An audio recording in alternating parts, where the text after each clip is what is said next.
Today's episode of Let's Talk Anime is brought to you by an eggplant. A big purple eggplant.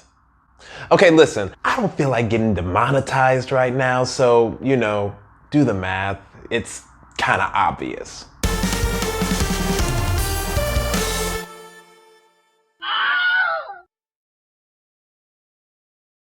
Hello folks, welcome back to Let's Talk Anime. I'm Derangerous, and you're probably wondering, what's this new set? What are these new things? Anime knickknacks? Demon Slayer mask? A JoJo reference? There's a good reason for all of this. So anyway, it's Halloween, and you know what that means? It's time for a Halloween episode. Oh baby, I love doing holiday episodes because I get to explore certain anime that don't really get a whole lot of attention.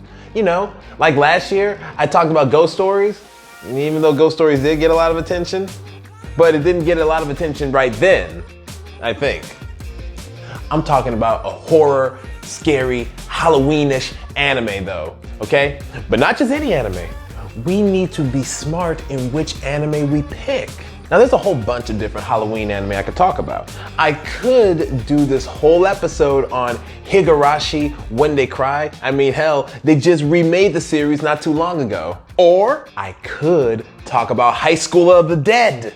I mean, there's just so much history and so much weird shit that happens in that anime that literally deserves its own episode. Or I could reopen some repressed memories and talk about Perfect Blue. Oh God, not Perfect Blue. Not Perfect Blue, not yet.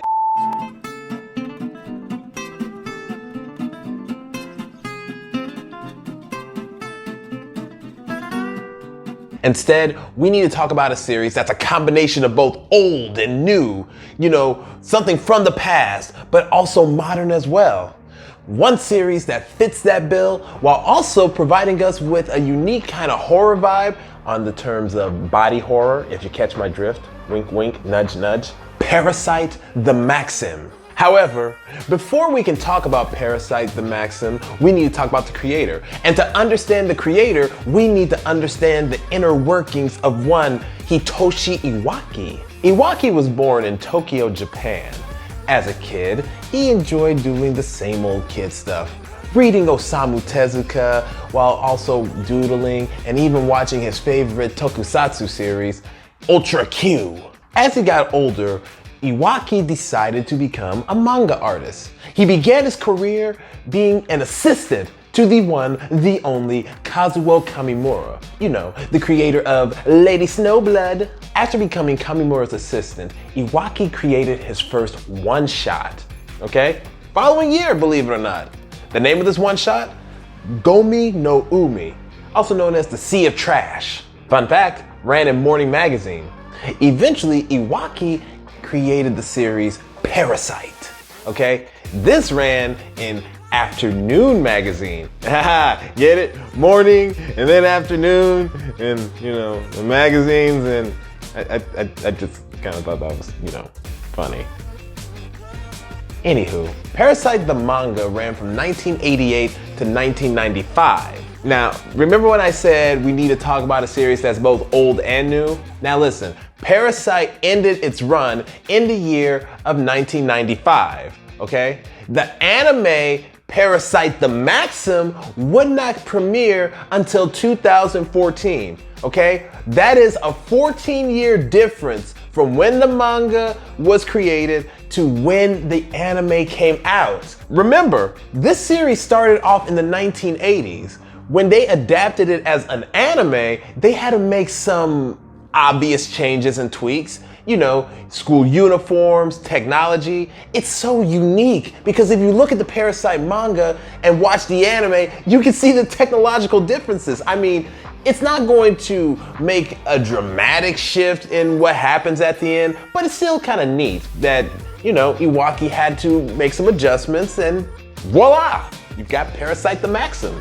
You're welcome. The manga of Parasyte won Iwaki the Kodansha Award, okay? It's kind of a big deal, Later on, Iwaki worked on other series, such as the series Histore, which is actually still being made to this day. If you ever want something else to check out of his, check it out. But before we dive into the anime, the question is this: Why in the world would he make Parasyte? Many different manga artists and directors tend to get their inspiration from, some unique sources. Take Hideaki Anno, for example. That man got a lot of his inspiration for Evangelion by looking at a Sigmund Freud book. And as we all know, that was a bad idea. Remember, folks, don't read Sigmund Freud if you are working on an anime series, because then you end up wanting to change the plot, and then you have to make a whole bunch of reboot movies, and then there are actually some movies that are good, and then there are some that are bad, and then you sit there and go, God dang it, now I have to do an episode about the Rebirth movies and the Evangelion again. Ah.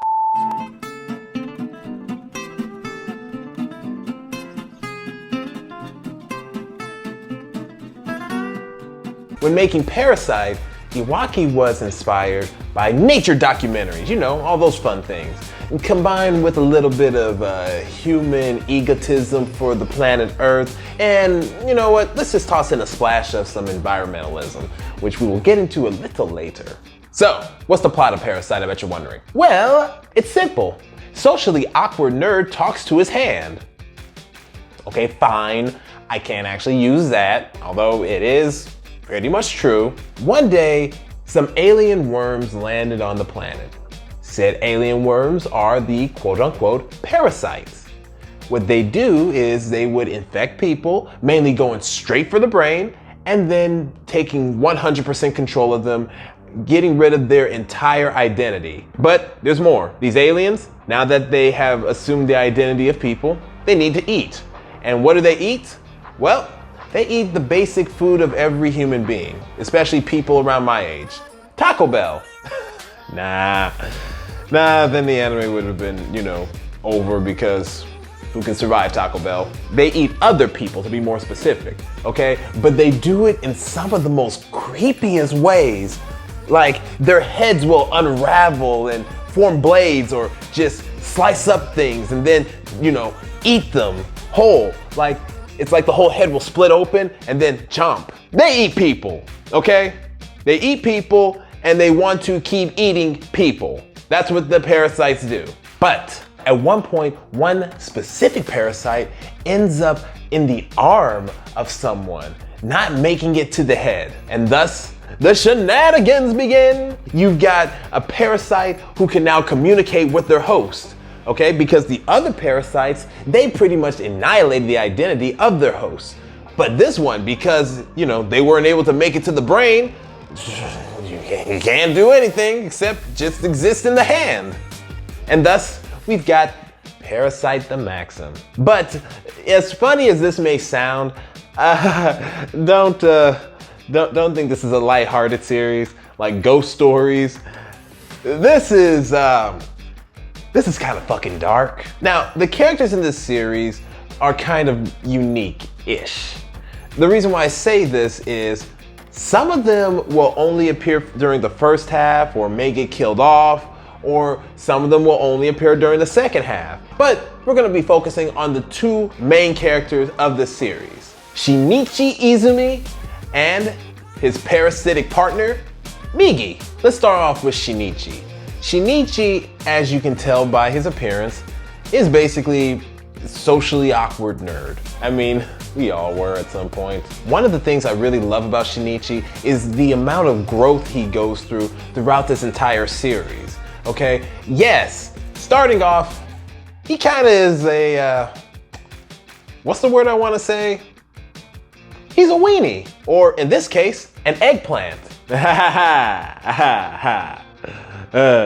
But the kid does a whole lot of growing throughout the entire series. And I mean a lot of growing.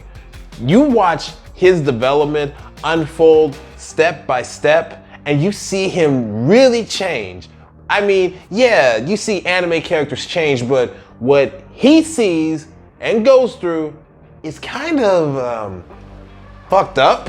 But let's talk about his Hidari, or should I mean his Migi, huh? Because Japanese Hidari means left and Migi means right, and I'm by myself.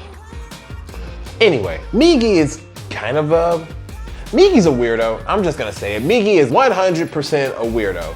You see Migi doing some weird stuff, but You want to talk about weird? Just look at Migi, okay? Migi has a mouth with very detailed lips, and I don't know why that bugs me so much, but Migi does spend a lot of their time wanting to research and learn more about the human race.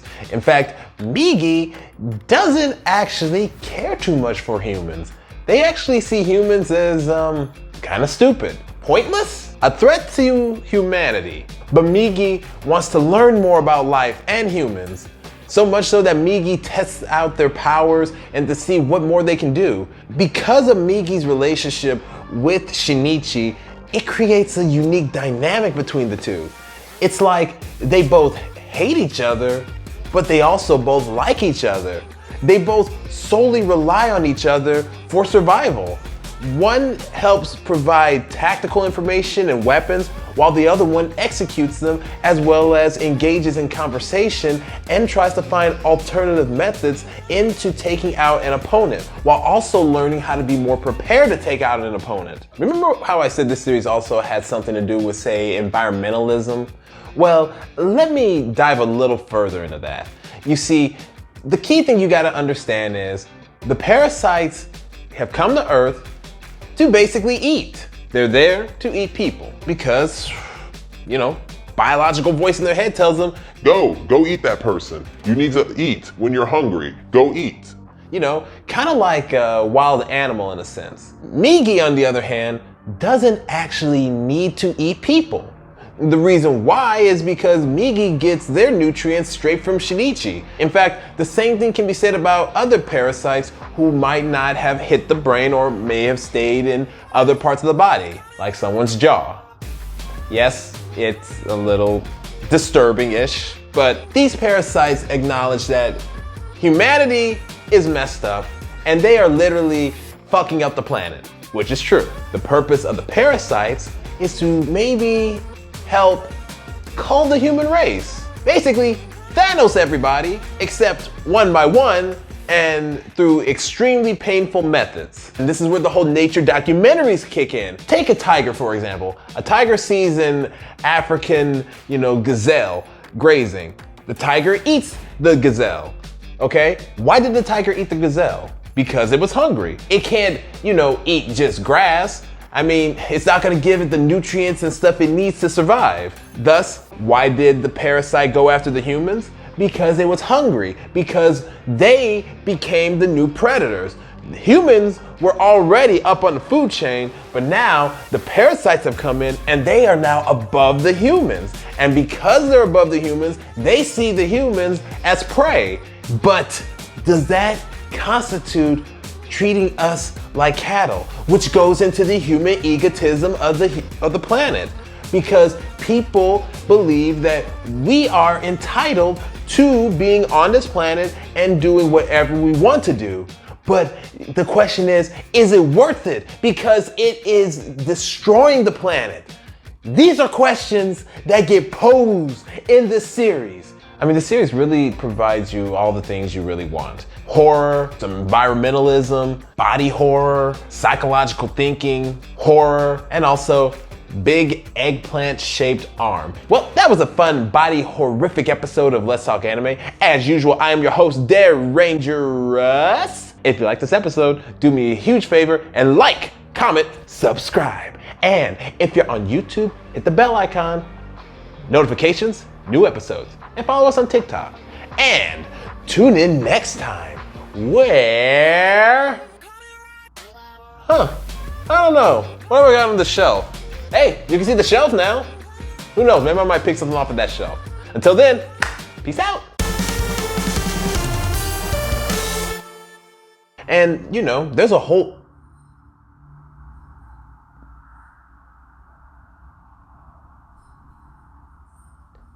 There's a guy who is jingling his keys near my apartment.